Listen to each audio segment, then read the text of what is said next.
ఈరోజు ఈ కార్యక్రమానికి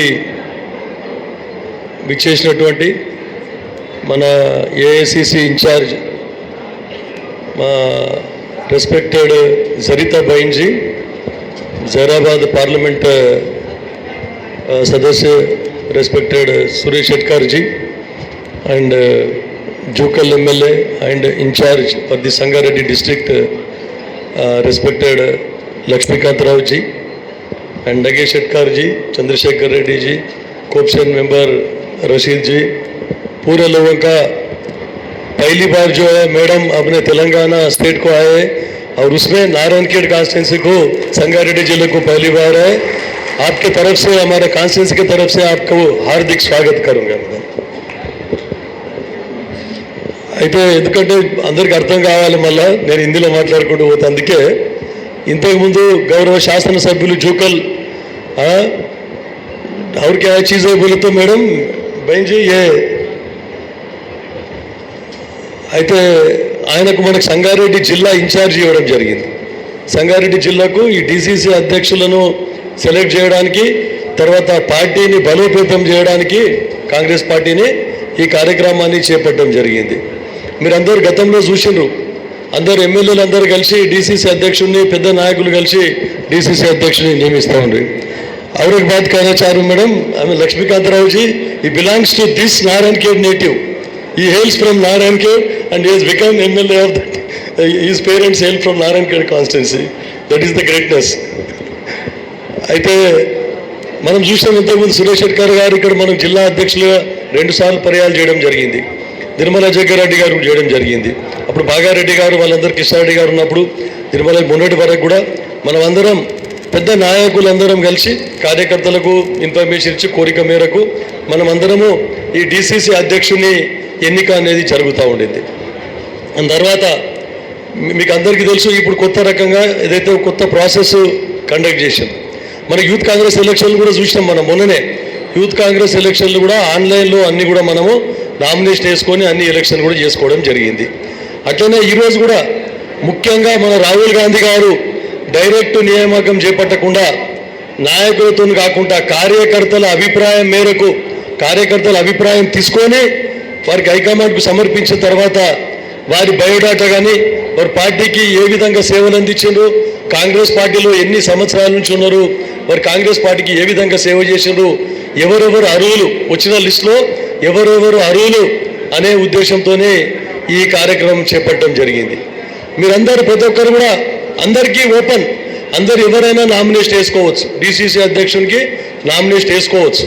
వేసుకున్న తర్వాత మన జిల్లా నుంచి వచ్చినటువంటి అన్ని నియోజకవర్గాలు వచ్చినటువంటి నామినేషన్లు అన్ని పరిశీలన చేసి ముఖ్యమంత్రి గారు కానీ పిసిసి అధ్యక్షులు కానీ పరిశీలన చేసి మళ్ళీ ఏఐసిసి అబ్జర్వర్ల ద్వారా ఏఐసిసికి పంపడం జరుగుతుంది। అక్కడ ఏఐసిసిలో మళ్ళీ ఫైనల్ చేయడం జరుగుతుంది। కాబట్టి ఇది పారదర్శకంగా ప్రజాస్వామ్యయుతంగా అందరి అభిప్రాయం మేరకు ఈ డిసిసి అధ్యక్ష పదవిని నియమించడం చేపట్టాలనే ఉద్దేశంతోనే ఈ కార్యక్రమాన్ని చేపట్టడం జరిగింది। ఎందుకంటే మీకు గ్రౌండ్ లెవెల్లో మీకు అందరికీ తెలుసు, 10 సంవత్సరాల నుంచి టీఆర్ఎస్ ప్రభుత్వం చేపట్టిన అరాచకాలన్నింటినీ ఎదుర్కొని కష్టపడి వారన్ని పెట్టిన బాధలన్నీ భరించి మళ్ళీ కాంగ్రెస్ పార్టీ జెండా ఎగిరేసి ఎమ్మెల్యేగా ఎంపీగా మమ్మల్ని గెలిపించండి, మీరు అందరూ మీకు ఎప్పుడు కూడా రుణపడి ఉంటారని చెప్తా ఉన్నాను। అయితే అదే ఉద్దేశంతో ఈరోజు కూడా స్థానిక ఎన్నికలు కొంచెం దూరం పోయినాయి, కోర్టు డిసిషన్ వల్ల స్థానిక ఎన్నికలు పోవడం జరిగింది।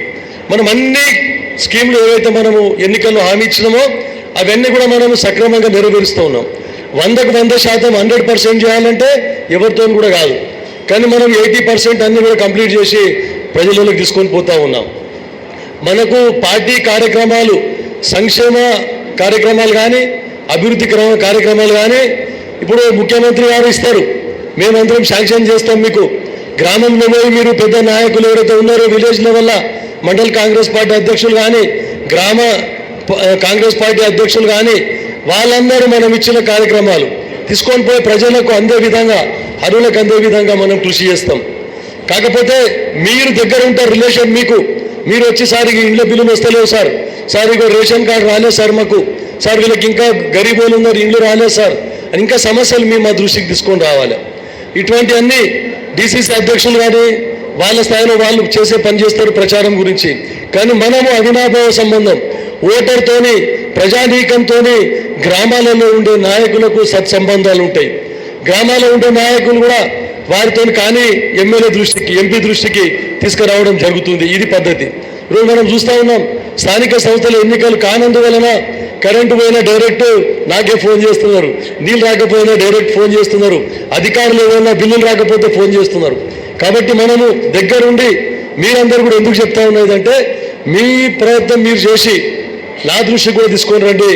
త్వరలో మళ్ళీ ఈరోజే మన గౌరవ ముఖ్యమంత్రి గారు సుప్రీంకోర్టులో ఈ హైకోర్టు ఏదైతే స్టే ఇచ్చిందో దాన్ని ఛాలెంజ్ చేసి స్టే రిలాక్సేషన్ గురించి ఈరోజు హైకోర్టులో కేసు వేయడం జరిగింది. మన గౌరవ Ponnam Prabhakar BC welfare minister వీరందరూ కలిసి అక్కడికి వెళ్ళి ఈరోజు సిఆర్ గారు వాళ్ళందరూ ఈరోజు దానికి సుప్రీంకోర్టులో డిపెండ్ చేస్తూ ఉన్నారు. త్వరలో ఏదో ఒక డిసిషన్ వస్తే మళ్ళీ ఏదో విధంగా ఆ డిసిషన్ ప్రకారం కోర్టు డిసిషన్ ప్రకారం మన ప్రభుత్వం మళ్ళీ క్యాబినెట్లో సమాలోచన చేసి ఏ విధంగా మనం పోవాలి అని చెప్పేసి ఎన్నికలకు పోవాలని. ఇంకో విషయం చెప్తా ఉన్నా, కొన్ని అధికారుల వల్ల కొంతమంది 2011 జనాభా ఎస్సీ ఎస్టీకి, తర్వాత లేటెస్ట్ 2024 జనాభా బీసీ ఏదైతే బీసీ కమిషన్ని చేపట్టిందో కులగణన దాని మీద చేయడం జరిగింది. చాలామంది కష్టపడి 10 సంవత్సరాలు కష్టపడ్డారు, 2 సంవత్సరాలు మళ్ళా కష్టపడ్డారు. మమ్మల్ని గెలిపించిన తర్వాత అన్ని ఊర్లో అన్ని కూడా ప్రతి దగ్గర ఉండి అన్ని పనులు చూసుకున్నారు. అట్లాంటి వాళ్ళకు రిజర్వేషన్ల వలన కొంచెం నిరుత్సాహం కలిగిన మాట వాస్తవం. మీరెవరు భయపడవలసిన అవసరం లేదు. రిజర్వేషన్ మారినా నిరుత్సాహం పడవలసిన అవసరం లేదు. వారికి వేరే విధంగా ఇంకా ఇతరత్ర పదవులు ఇచ్చే విధంగా మేము కృషి చేస్తాం. కాబట్టి కాంగ్రెస్ అభ్యర్థులను మళ్ళీ మనము గెలిపించుకునే విధంగా కృషి చేయాలని చెప్పేసి ఈ డిసిసి అధ్యక్ష ఎన్నిక ఒకటైతే దీన్ని ప్రజలకు తీసుకొని పోయి మళ్ళీ వచ్చే స్థానిక సంస్థల ఎన్నికలలో మళ్ళీ మనము మన కాంగ్రెస్ జెండా ఎగరేసే విధంగా మనమందరం కృషి చేయాలని చెప్పేసి సెలవు తీసుకుంటున్నాను. జై హింద్, జై కాంగ్రెస్.